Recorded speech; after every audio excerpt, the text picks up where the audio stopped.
The Assembly will hear an address by His Excellency Kashim, Shettima, Vice President of the Federal Republic of Nigeria. I request the protocol to escort His Excellency and invite him to address the Assembly.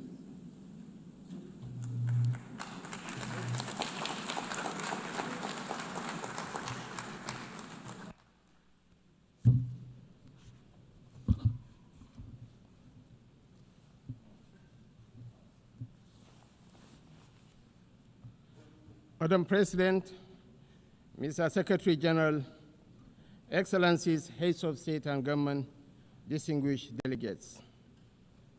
The chaos that shadows our world is a reminder that we cannot afford the luxury of inaction.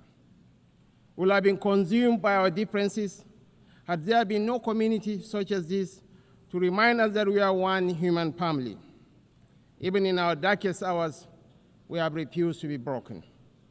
This community was born from the ashes of despair, a vehicle for order, and for the shared assurance that we could not afford to falter again. Our belief in this community is not a posture of moral superiority, but an undying faith in the redemption of humanity. It is, therefore, with profound humility that I stand before you today as Vice President of the Federal Republic of Nigeria on behalf of President Bola Ahmed Tinubu to renew this pledge on behalf of my country. Madam President, Nigeria joins the Committee of Nations in congratulating you on your election as the President of the General Assembly for the 88th session, and assure you of our unalloyed support during your tenure. I commend your predecessor, my brother, His Excellency Philemon Yang, and the Secretary General, His Excellency Antonio Guterres, for their outstanding stewardship and unifying leadership during these extraordinary times. This anniversary must not be a sentimental retreat into nostalgia.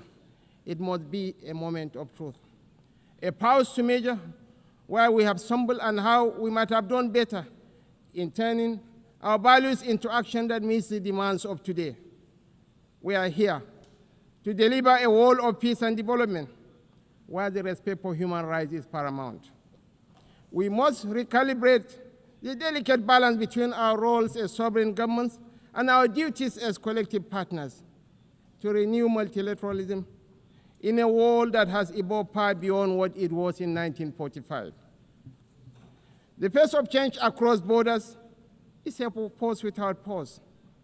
It manifests in the tools of technology, in the movements of information and finance, in the corrosive ideologies that preach violence and division, in the gathering storm of the climate emergency, and in the tide of irregular migration. We must own this process of change.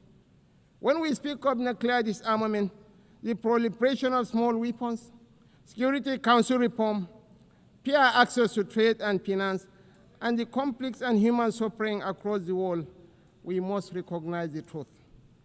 These are stains on our collective humanity. For all our careful diplomatic language, the slow pace of progress on these hardy perennials of the UN General Assembly debate has led some to look away from the multilateral model. Some years ago, I noticed a shift at this gathering. Key events were beginning to take place outside this hall, and the most sought-after voices were no longer heads of state. These are indeed troubling times. Nigeria remains firmly convinced of the merits of multilateralism. But to sustain that conviction, we must show that existing structures are not set in stone. We must make real change, change that works, and change that is seen to work. If we fail, the direction of travel is already predictable. We are here to strengthen the prospects for peace, development, and human rights. Madam President, I want to make 4 points today to outline how we can do this. 1, Nigeria must have a permanent seat at the UN Security Council. This should take place. This should take place as part of a wider process of institutional reform. 2, we need urgent action to promote sovereign debt relief and access to trade and financing. 3, countries that host minerals must benefit from those minerals. And 4th, the digital divide must close. As our friend, the Secretary General, has said, AI must stand for Africa included. On my first point, the United Nations will recover its relevance only when it reflects the world as it is, not as it was. Nigeria's journey tells this story with clarity. When the UN was founded, we were a colony of 20 million people, absent from the tables where decisions about our fate were taken. Today, we are a sovereign nation of 236 million people, projected to be the third most populous country in the world, with one of the youngest and most dynamic populations on earth, a stabilizing force in regional security, and a consistent partner in global peacemaking.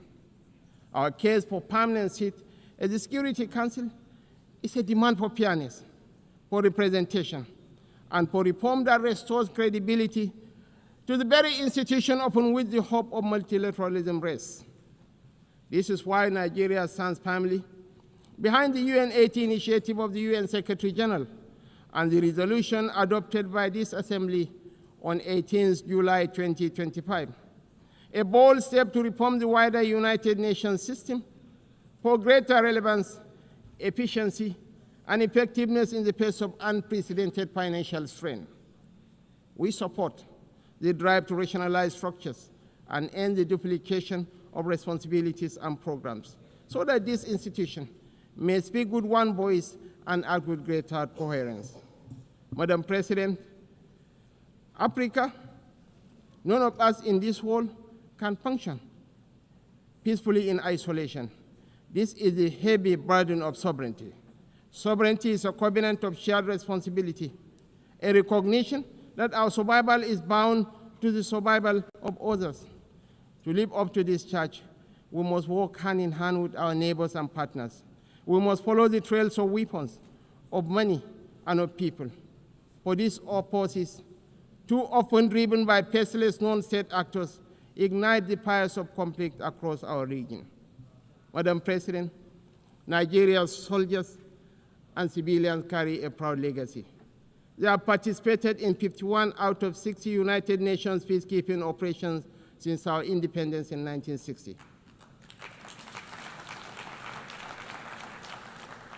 We have stood with our partners in Africa to resolve conflicts, and we continue that commitment today through the Multinational Joint Task Force. At home, we confront the scourge of insurgency we resolve. From this long and difficult struggle with violent extremism, one truth stands clear. Military tactics may win battles measured in months and years, but in wars that span generations, it is values and ideas that deliver the ultimate victory. We are despised by terrorists because we choose tolerance over tyranny. Their ambition is to divide us and to poison our humanity with a toxic rhetoric of hate. Our difference is the distance between shadow and light, between despair and hope, between the ruin of anarchy and the promise of order. We do not only fight wars, we pit and shelter the innocent victims of war.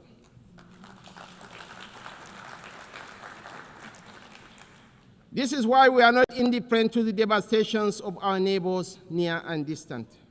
This is why we speak of the violence and aggression visited upon innocent civilians in Gaza, the illegal attack on Qatar, and the tensions that scar the wider region.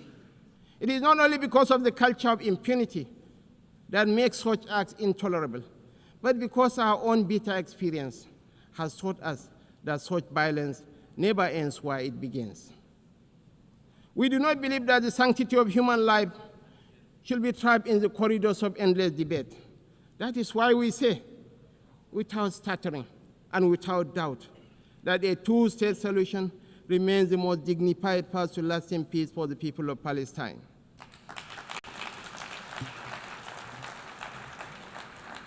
For too long, this community has borne the weight of moral conflict.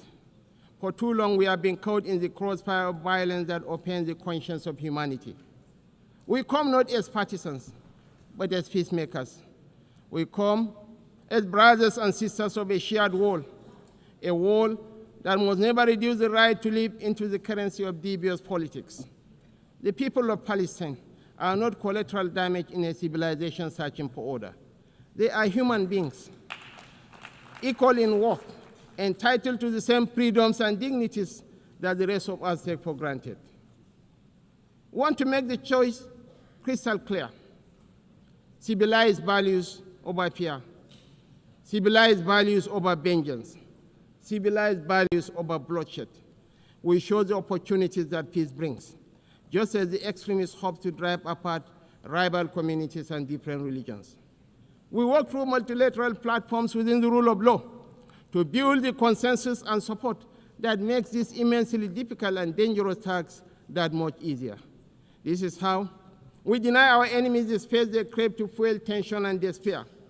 It is our experience that this offers the best, perhaps only hope for peace, reconciliation, and victory for the civilized values of a shared humanity.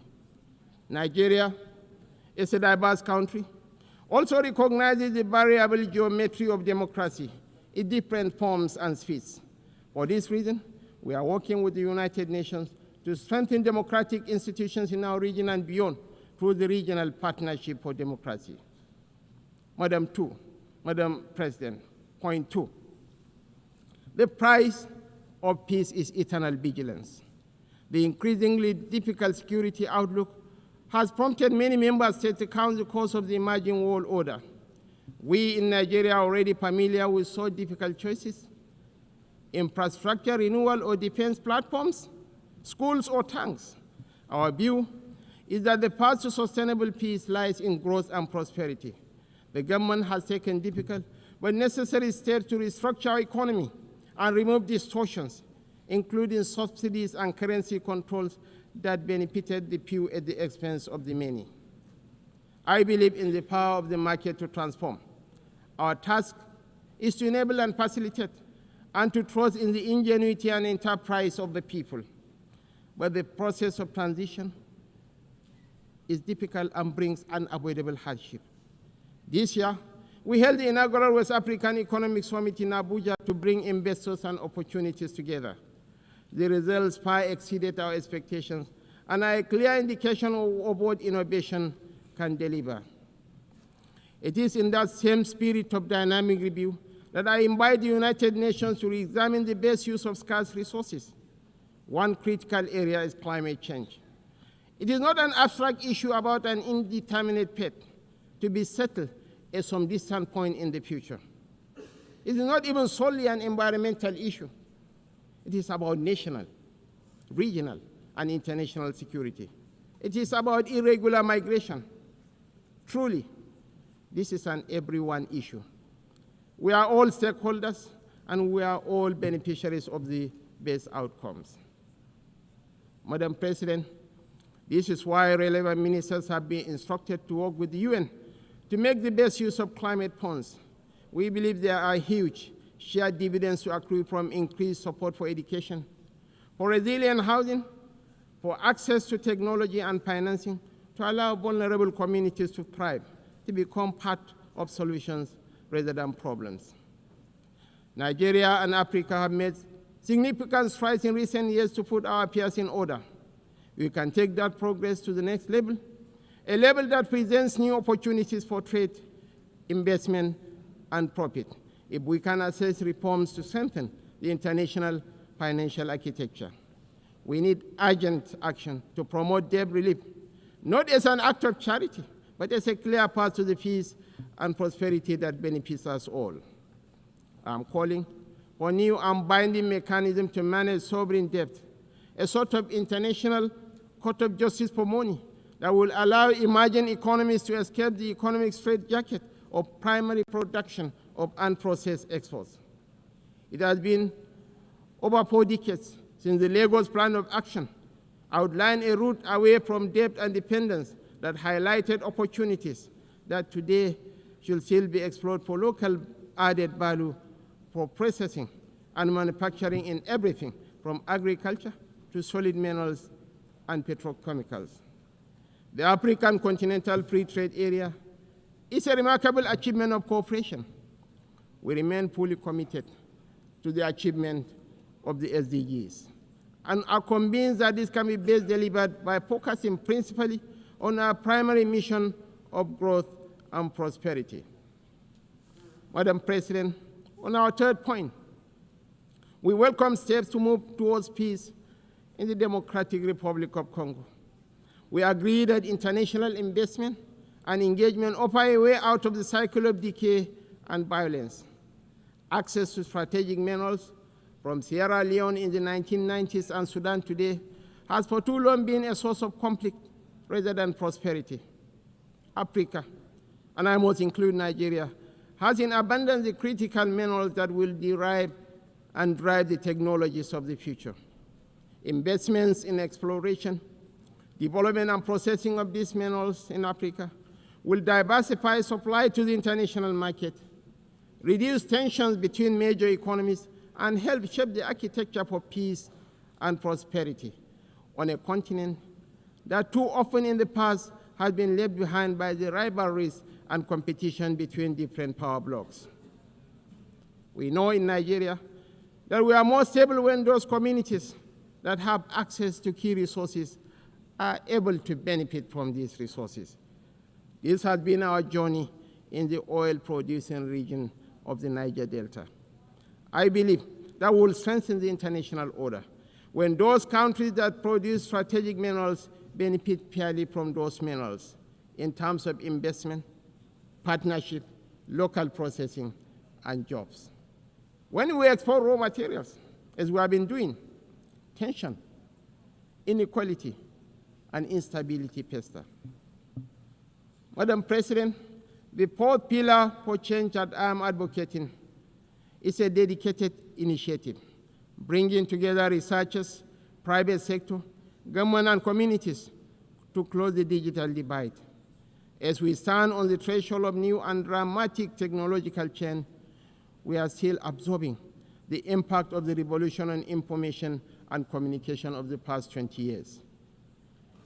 We understand better than we did the opportunities technology offers, as well as the safeguards we need to enable growth and mitigate the potential for corruption. Some worry about fake news. Truly, we have plenty of that, with the potential of devastating real-world consequences in countries rich and poor. I am more worried about an emerging generation that grows ever more cynical because it believes nothing and trusts less.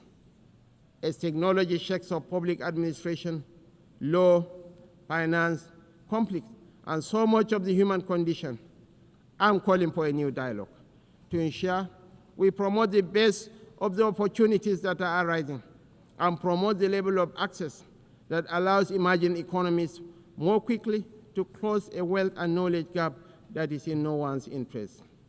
I join you today to reassert Nigeria's commitment to peace, to development, to unity, to multilateralism, and to the defense of human rights is beyond compromise. For none of us is safe until all of us are safe. The road ahead will not be easy, and we know there are no quick fixes to the trials that test the human spirit. Yet history reminds us that bold action in pursuit of noble ideals has always defined the story of the United Nations. Time and again, we have found the wisdom to balance sovereign rights with collective responsibility. That balance is once again in question. But I believe, quite passionately, that a renewed commitment to multilateralism, not as a slogan, but as an article of faith, remains our surest path forward. Nigeria dedicates itself fully and without reservation to that noble cause. I thank you all for listening.